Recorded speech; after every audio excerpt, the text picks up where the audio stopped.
Hi dear friends and subscribers, welcome to the Cricket Happening Show. As you know, this is the late edition of the Cricket Happening Show on Saturday. And in this part of the Cricket Happening Show, what I am going to look at is we are going to look at the second T20 which was played between Pakistan and Sri Lanka. Sri Lankan openers gave them an electric start to put 200 and Sri Lankan total was 211, but Pakistan definitely showed lots of determination to usurp that total, but in the end they finally failed. But it was a very wonderful match which was played at the Dubai International Cricket Stadium, and finally the verdict went in favor of Sri Lanka, and Sri Lanka won by 24 runs. So I'll talk about that match in brief, and then we'll look at the second day's play in the Ashes Test Series.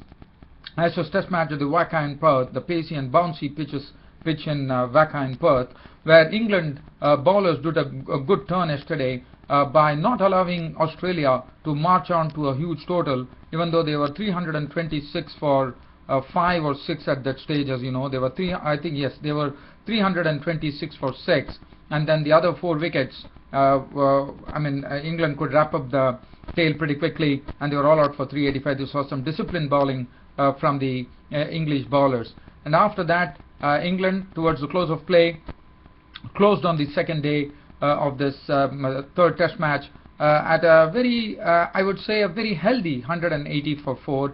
After the way they suffered in the first 2 test matches, I thought they put up a much better performance here, and they were 180 for 4 towards close of play on the second day. And well, while I'm talking here, there's just 15 minutes left for play to resume on the third day's play here at the WACA in Perth.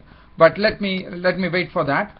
So what I'm going to do is I'm going to start off with the second T20 match, which was a very exciting affair. As you know, for Sri Lanka it was a must-win match because Pakistan had already won the first T20 match, and there's only one more T20 match, and for Sri Lanka they had to win this match to draw the series, and well, they did, and they did it in style. Well, just talking about this match, it all started with Sri Lanka actually being put in after Pakistan won the toss, and the Sri Lankan batting, especially the openers Tilakatne Dilshan and Kushal Perera, gave them a 100 partnership in 12 overs, and as I said, it was some brilliant stuff from both the batsmen. As far as Kushal Perera was concerned, he was hammering the ball like anything, and Dilshan, as usual, as you know, what a good striker of the ball he is, and both of them were getting runs pretty quickly. They turned their attention to the bowler, that is the person who was inexperienced, Usman Khan. The other day, as you remember, he bowled only 1 over for 9 runs, and he was not to be seen. But today he bowled his full quota, but he was the most costliest bowler on either side, I would say, because he leaked 52 runs of his 4 overs. Let's look at the bowling figures. Sri Lanka totted up 211 for 3 of their 20 overs. Sohail Tanvir was the pick of the bowlers, 4 overs none for 31. Bilawal Bhatti was taken to the cleaners, 2 overs for 32. Ajmal had a good respectability to his bowling. In fact, he was the best bowler, 4 overs no more than 2 for 25. Mohammad Hafiz, 4 overs went for 45. He was really carted by Perera and Dilshan, especially by Perera, who really went hammer and tongs on Mohammad Hafiz. And Shahid Afridi had an off day yesterday, leaking 25 runs of his 2 overs, and that enabled Sri Lanka to put up a huge score on the board. After facing 20 overs, they finished at a huge score at 211 for 3, thanks to that century partnership, the opening partnership, which yielded 100 runs, with the contribution from Tilakatne Dilshan being 48 runs of just 33 deliveries, 8 fours in that knock. And after that, Sekuge Prasanna was making his debut yesterday in the T20 match, and what a debut he had. He played a perfect cameo. He was promoted in the batting order by the skipper Dinesh Chandimal, and he did that job absolutely to a T. He carted 6s of the bowling of Saeed Ajmal, and he collected a very quick 21 of just 8 deliveries with 2 fours and 2 sixes. He really did the job that was needed, and what a debut.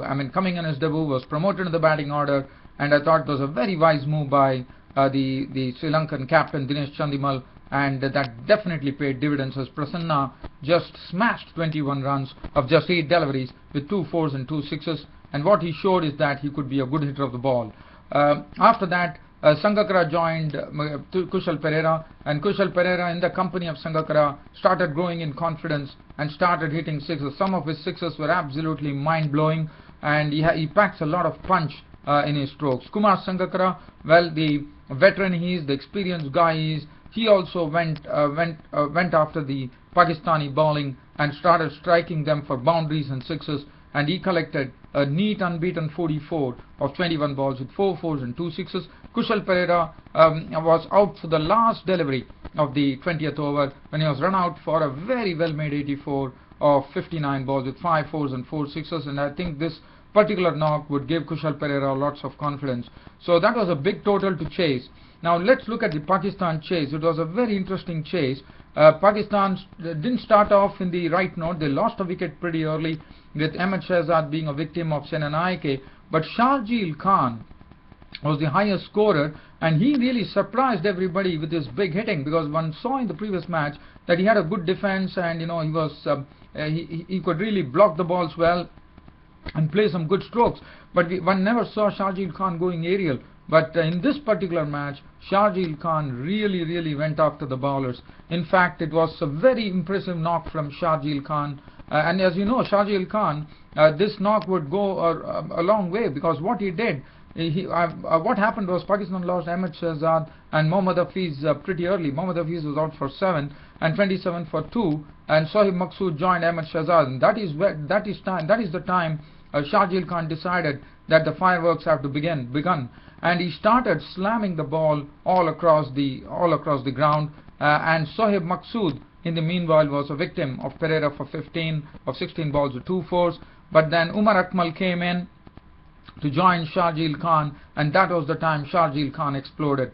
He started, in fact, in the company of Sohaib Maqsood, he had already started the big hitting, and Sharjeel Khan, well, it was an eventful over. In fact, it was Senanayake was brought in to bowl, because Malinga was a bit off color yesterday. Kulashekara was also taken for runs, and it prompted the skipper Dinesh Chandimal to bring Senanayake to probably put more pressure, because they were 27 for 2, and that's the precise reason he brought in Senanayake into the attack.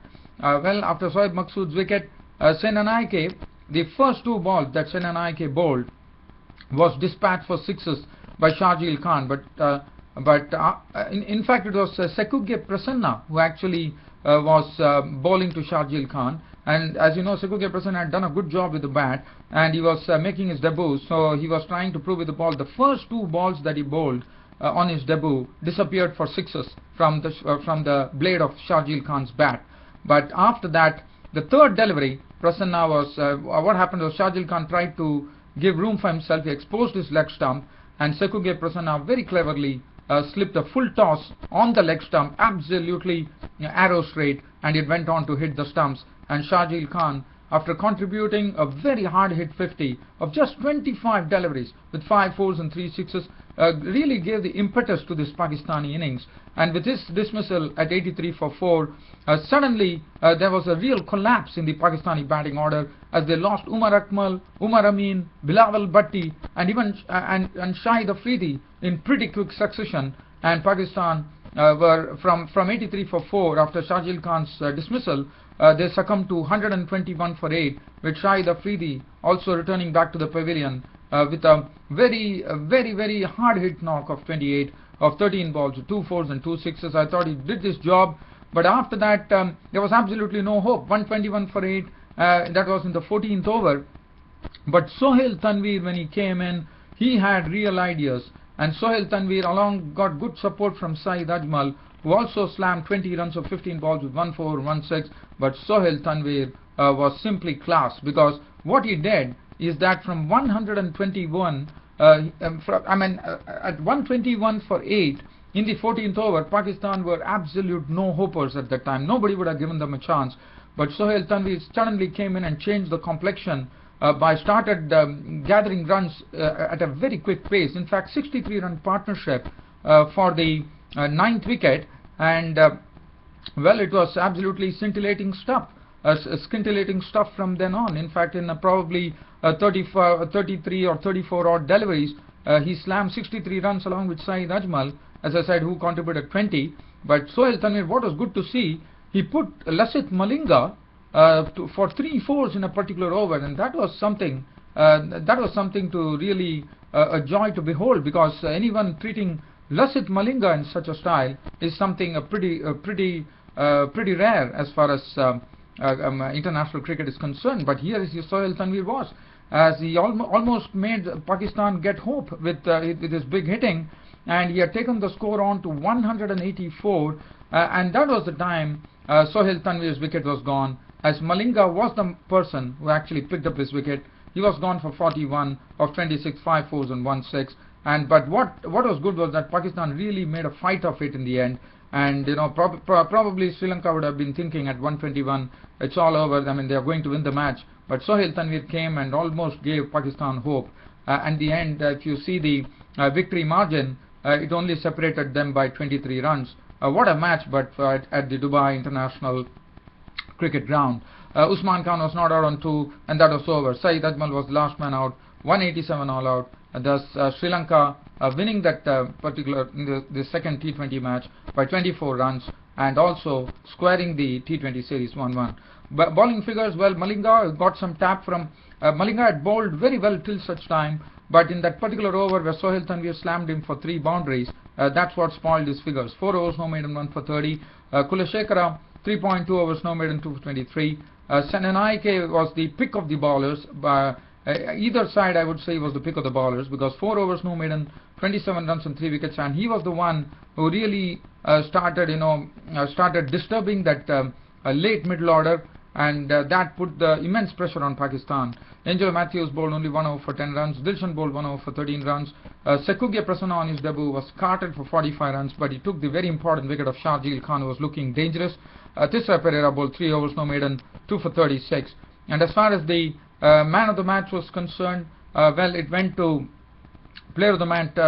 Obviously went to Kushal Janit Perera for his very smashing knock of 84 runs, and the player of the series, very rightly so, went to Shahid Afridi of Pakistan, because he has been other than he not contributing with the ball in this particular match, that is in the second T20, I thought he did a fine job. The other day he took them to victory.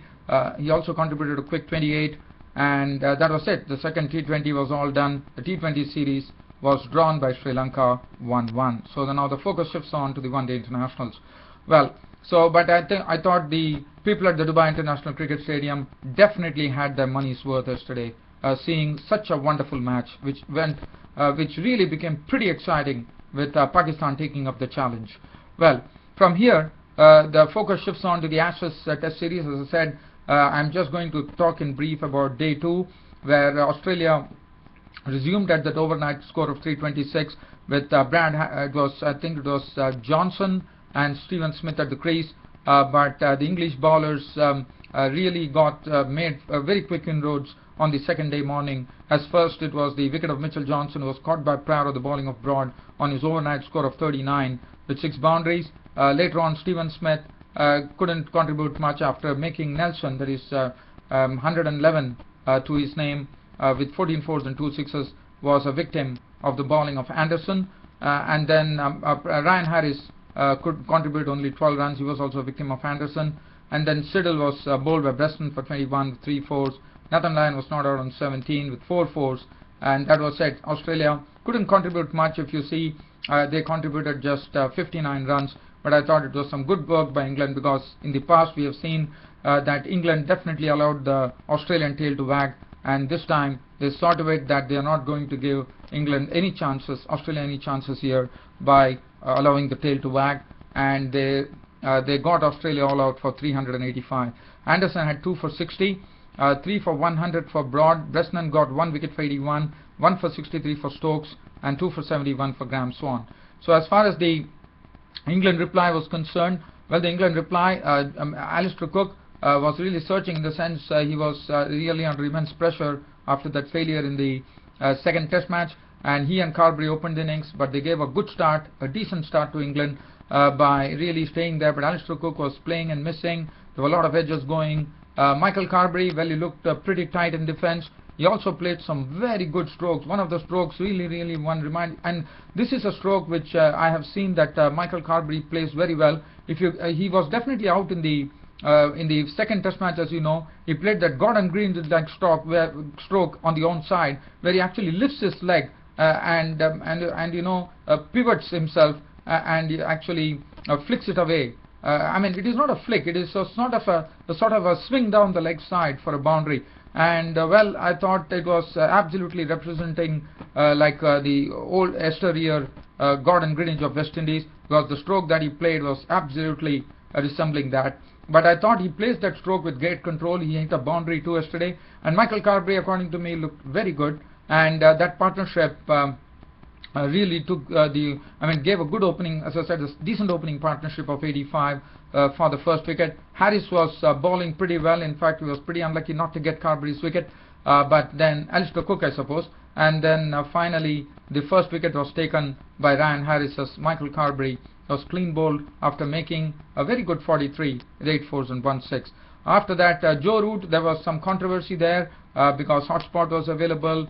The snicker was there, but probably the umpire Marais Erasmus has given Joe Root out, and that was a bit of a controversy there because Joe Root was absolutely baffled at the crease, and he was just trudging away, muttering to himself, but I think he was absolutely unhappy, and there was a lot of doubt. So probably even technology, after having so much of technology also, still the decision couldn't be ruled whether it was right or wrong.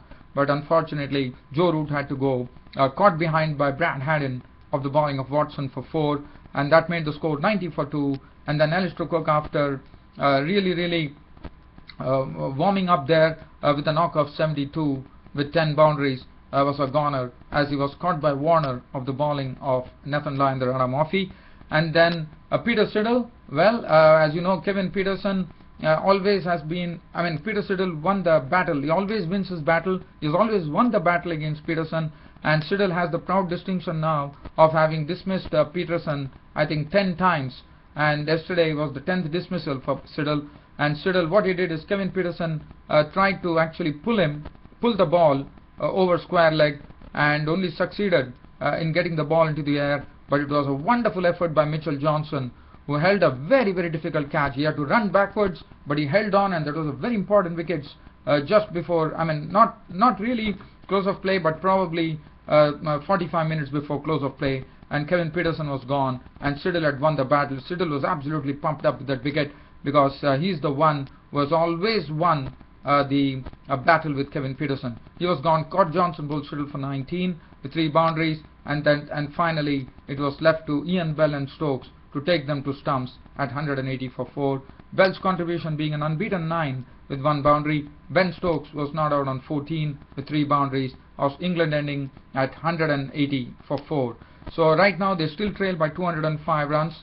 And looking at the bowling figures, Ryan Harris, according to me, was the pick of the bowlers. He beat the batsmen, both the opening batsmen, many a times, and he was the bowler who was always looking like taking a wicket.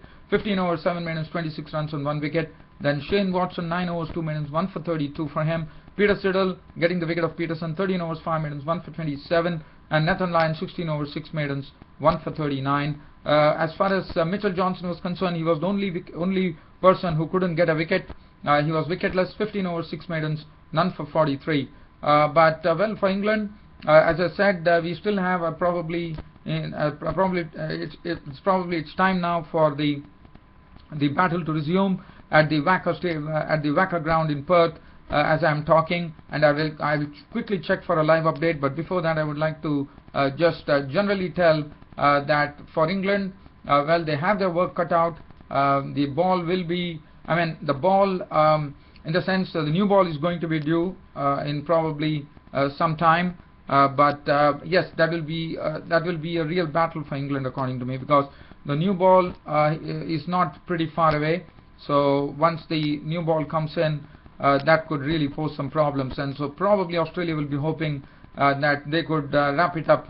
They could really pick up some quick wickets because Ian Bell and Ben Stokes are right now there, but Australia would be hoping that they could make very quick inroads early in the morning on day 2. And as far as England are concerned, they would probably Ian Bell and Ben Stokes would be wanting to grind it out and eke out as many runs as possible. And they have Matt Pryor, who's just run into form, as you know, in the last match, so he's also still there, and then the tail to follow. So I think Ian Bell and Ben Stokes would clearly realize the responsibilities, and I'm sure they would put their best foot forward to thwart any hopes of Australia running through this England lineup.